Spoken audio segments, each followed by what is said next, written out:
At ayan, meron po tayong isang napaka-importanteng balita dito na dapat po nating pag-usapan na siyang magbibigay po ng kapanatagan sa atin bilang mga XRP holder.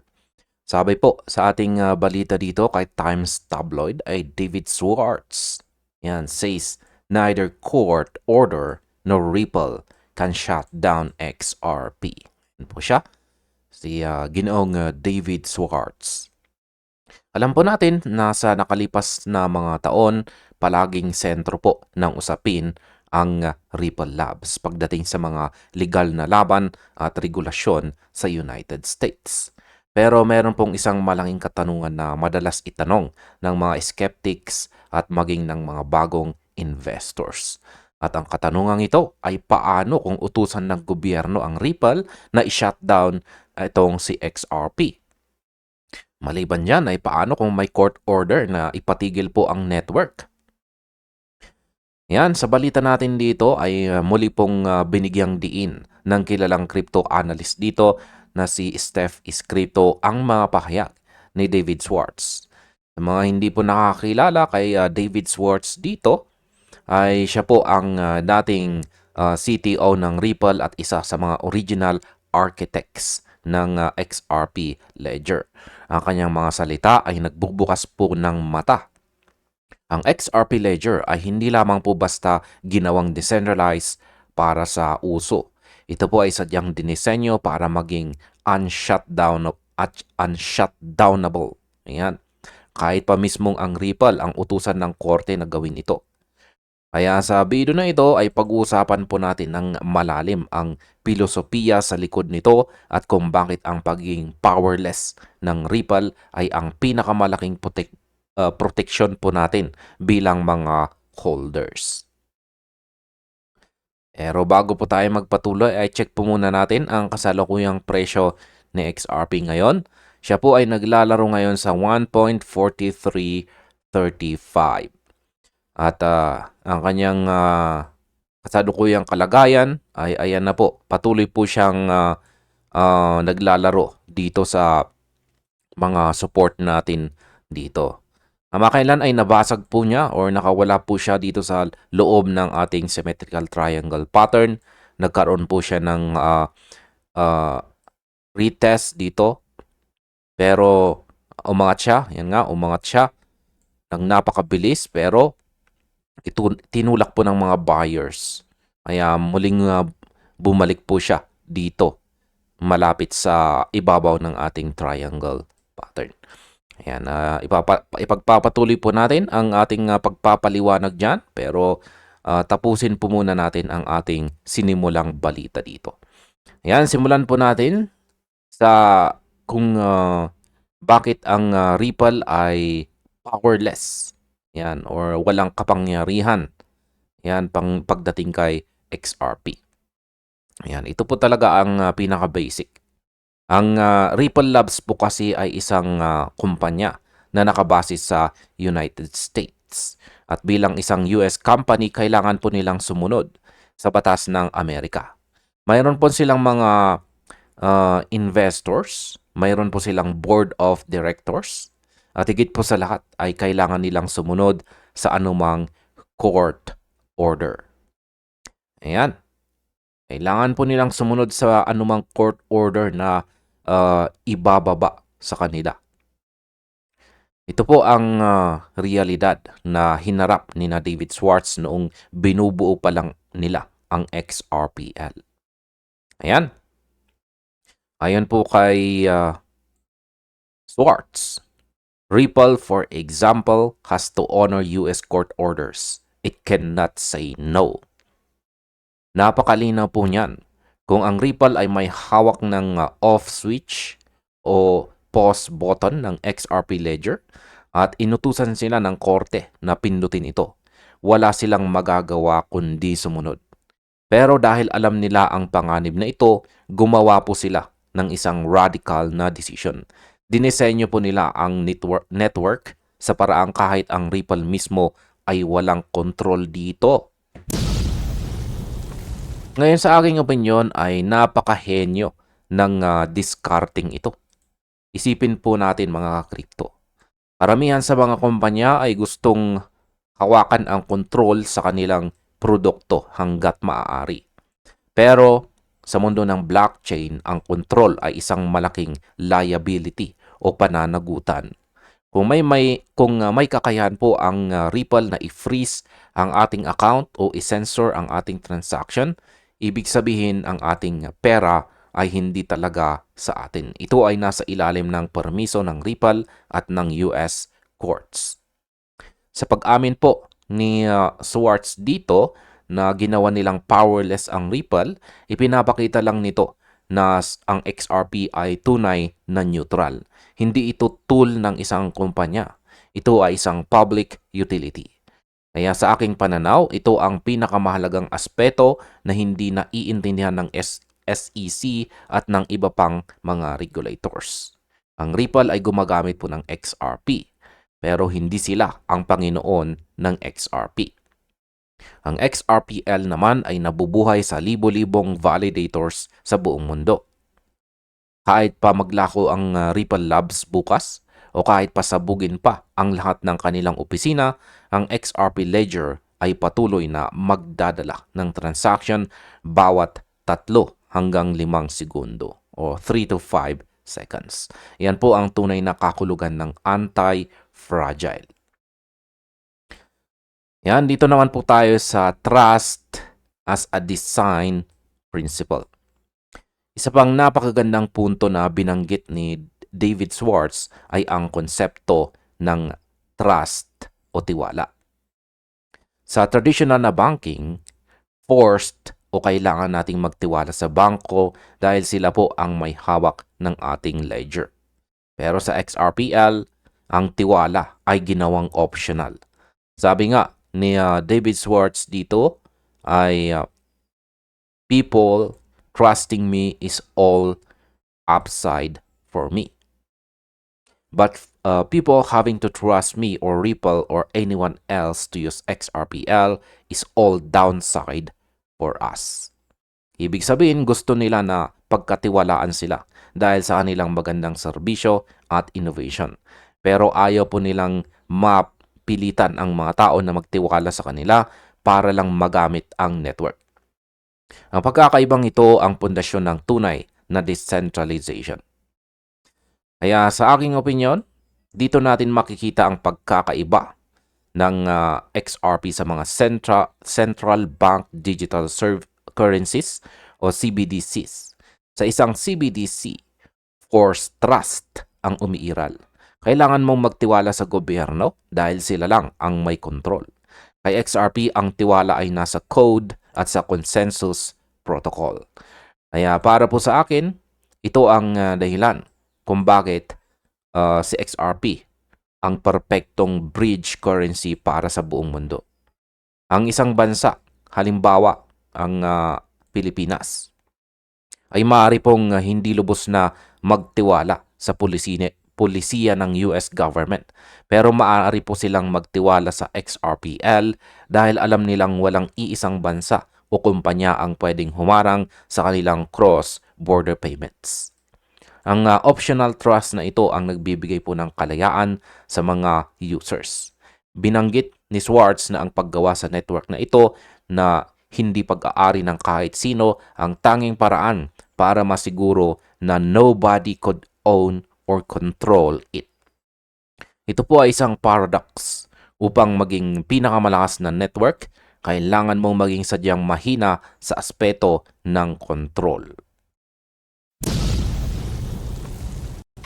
Dito naman tayo sa kung ano nga ba ang ibig sabihin nito para sa network. Yan. Pinaliwanag din ni Schwartz ang tungkol sa practical logic ng paglimita ng kapangyarihan. Sinabi niya kung may kakayahan ang Ripple na i-censor ang transactions o gumawa ng double spending, ang paggamit po sa kapangyarihang ito ay magiging mitsa ng sarili nilang pagkawasak. Yan, at ang tanong ay bakit? Dahil sa sandaling makita ng mundo na ang Ripple ay nakikialam sa ledger, mawawala po ang lahat ng kumpiyansa ng mga institutions at mawawalan ng halaga ang XRP. Kaya naman, ang pinakamagandang sagot ng Ripple sa anumang korte na mag-uutos sa kanila ay mag-uutos sa kanila ng hindi tama ay hindi namin magagawa yan dahil wala kaming kapangyarihan. Yan. Yan po ang maaari nilang sabihin. Ito ang tinatawag na inability as a shield. Ngayon, ito naman ang opinion ko dyan. Napakalakas po ng argumentong ito, lalo na ngayong taong 2026, kung saan ang regulatory scrutiny ay nasa peak level. Ang post po ni Steph Iscripto dito ay nagsisilbing paalala sa lahat ng mga natatakot sa FUD o Fear, Uncertainty, and Doubt. Maraming tao ang nag-aakalang ang Ripple at XRP ay iisa lamang. Pero ang architecture ni XRP ay sadyang binuo para sa mga ganitong uri ng pressure. Kaya isipin po natin ang ganitong senaryo. Isang regulator ang nagsasabi na Ripple, i-freeze mo ang mga accounts na ito. Ang isasagot naman ni David Schwartz ay gusto ko man, pero hindi ko kaya. Ito ang pinakamagandang depensa sa aspeto ng networking at global finance. Ang pagiging uncensorable ay isang premium feature. Hindi po ito isang bug. Ito ay isang pinag-isipang feature. Ito ang dahilan kung bakit kahit anong mangyari sa labas ng mundo ng blockchain, yan, may mga gera man, legal battles o economic shifts, ang XRPL ay mananatiling matatag. Ang logic na ito ay nagbibigay po ng long-term value kay XRP dahil ito ay isang asset na walang political risk pagdating sa operasyon ng network mismo. Yan, dito naman po tayo sa tungkol sa laban sa misinformation. Yan.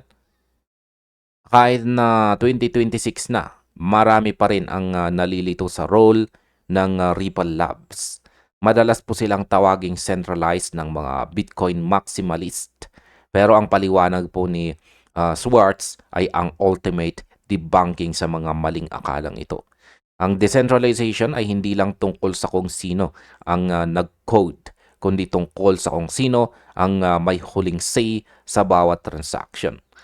At sa XRPL, ang huling say ay nasa mga validators, hindi po sa boardroom ng Ripple. At ayan, sa kabuuan, ang XRPL bilang isang public commons ay parang kalsada o hangin na ginagamit ng lahat. Walang nagmamay-ari sa hangin at walang nagmamay-ari sa XRPL. Ang Ripple ay isa lamang sa maraming users at builders. Ang pananaw po ni David Schwartz tungkol sa inability to do the thing being asked ay ang ultimate protection para sa isang global financial system. Sa aking opinion, kung titignan po natin ang kasaysayan ng teknolohiya, ang mga platform na nagtagumpay ay yung mga platform na nagbigay po ng kalayaan sa mga users. Ang XRP Ledger ay nagbibigay po ng kalayaan mula sa censorship at kalayaan mula sa monopoly ng control. Kaya sa aking palagay, ang pahayag na ito ni David Schwartz ay dapat pong maging requirement reading para sa bawat bagong crypto enthusiast. Pinapatunayan po nito na si XRP ay hindi security ng Ripple dahil ang isang security ay nagbibigay po sa atin ng share sa isang kumpanya na may control. Sa XRP, wala kang share sa Ripple at ang Ripple ay walang control sa ating asset. Ito po ay isang digital commodity sa pinakapurong anyo nito. Ang architecture ng XRP ay binuo para harapin ang eksaktong mga pressure na nakikita natin sa kasalukuyang regulatory landscape. Ang designed powerlessness ay ang sikreto sa unstoppable success. At ayan, dito na po tayo sa daily chart time frame ni XRP para magbigay po ng bahagyang technical analysis sa posibleng magiging galaw nito sa mga paparating na araw. Ayan, nakikita po natin dito. Ayan, nandito po naglalaro ang kasalukuyang presyo ni XRP ngayon. Ayan, sabi ko po kanina is nag-rebound nga siya pero mabilis din po siyang bumagsak. Ayan, halos malapit na po sa major resistance natin na 1.5672 yung kanyang pag-rebound. Pero halos napakabilis yung kanyang naging paggalaw. Ayan, no, nagkaroon tayo ng breakout dito. Ayan, nagkaroon ng retracement. At ayan, pumasok tayo dito. Nagbukas po tayo ng long position. Tapos, ayan, ang bilis. Sobrang napakabilis ng kanyang pag-akyat dito. Isang candlestick lang, halos umabot na siya dito sa malapit po dito sa 1.5672. Pagkatapos, bumagsak po siya ulit. Ayan, bumagsak po siya ulit dito. Ibig pong sabihin is maraming nag-take profit dito. Ayan. Kaya yan po ang dapat natin kung tayo po ay nagtitrade ay yung mga targets po natin, target profit natin ay wag po nating ilalagay mismo sa saktong resistance.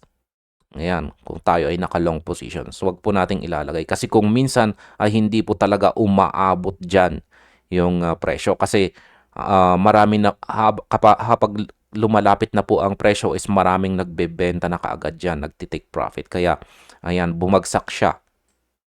Kaya kung nagtitrade po talaga ako is ayan, medyo hindi ko mismo, hindi ko talaga dinidikit sa resistance natin. Pero kahit pero may mga instances naman na talagang tinatamaan niya rin yung mga resistance, yung mga resistance natin kung diyan natin linagay yung ating TP. Ayan. Ngayon is bumagsak siya at muling naglalaro dito sa ibabaw ng ating symmetrical triangle pattern dito. Pero ayan, sa tingin ko isusubukan niya ulit na umakyat dito. Yan, susubukan niya ulit na aakyat sa mga paparating na araw kasi bullish pa naman yung mga indicators natin. Kulay green ang ating Hall Street indicator, nananatiling kulay blue ang ating QQE mode indicator dito sa ibaba, pero lumiliit yung kanyang mga sukat. Yan, lumiliit po yung kanyang mga sukat, indikasyon na nasa retracement period pa rin po siya. Yan, retracement period. Kaya ito po yung babantayan natin. Kailangan po natin bantayan ang ating QQE mode indicator dito. Kasi kung pag nagpatuloy po yan sa pagliit at nagkulay red, ibig sabihin is hindi po matutuloy yung kanyang pag-angat. Yan, kasi nang hina ang kanyang momentum. Kaya kung pag naging red po yan or patuloy na lumiliit yung kanyang mga sukat, ang chances na magiging galaw na XRP sa mga paparating na araw is ayan, magko-consolidate po siya dito. Magsa-sideways lamang po siya dito. Ayan. Kasi kung titignan po natin kasi si Bitcoin, silipin natin si Bitcoin. Ayan, bumagsak na rin itong si Bitcoin. Alam naman po natin na kung ano yung galaw ni Bitcoin is ganun din. Ang naapektuhan na rin ang buong crypto market. At nagpapakita po itong si Bitcoin ng bearish signal. Nag-uumpisang bumuo siya ng bearish na signal. Kaya mukhang hinakatak po niya itong si XRP. Maski nagkaroon tayo ng isang malinis na breakout sa ating symmetrical triangle pattern na ito. Kaya yan. Kung yan po yung ating mga basihan is mataas po ang chances na mukhang magko-consolidate po si XRP sa mga paparating na araw. At ayan mga crypto, hanggang dito na lamang po tayo sa video na ito. Marami pong salamat sa panonood.